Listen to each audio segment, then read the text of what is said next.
Tesla installe la sixième, mais la plus importante station de suralimentation, V4, donc les superchargeurs, V4 à Giga Berlin, avec des V3 à côté d'ailleurs.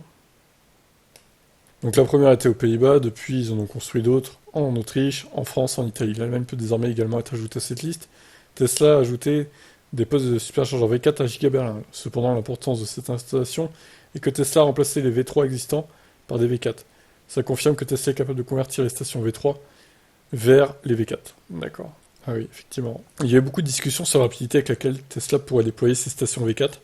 Comme on l'a déjà signalé, les postes de suralimentation de superchargeurs V4 comportent des câbles de charge plus longs, ce qui facilite la connexion et l'utilisation du réseau superchargeur pour les véhicules électriques non Tesla. Ça rend le déploiement du V4 en Amérique du Nord particulièrement important, car plusieurs grands constructeurs automobiles se sont engagés à adopter la norme NACS.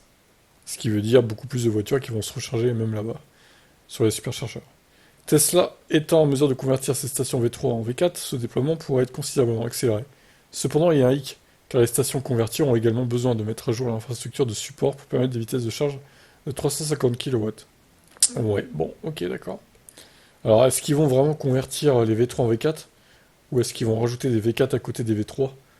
Je dirais que le mieux quand même c'est de rajouter des V4 à côté des V3, ça ferait plus de bornes encore. Parce que s'ils convertissent les bornes déjà existantes, au final on gagne pas en nombre de bornes quoi.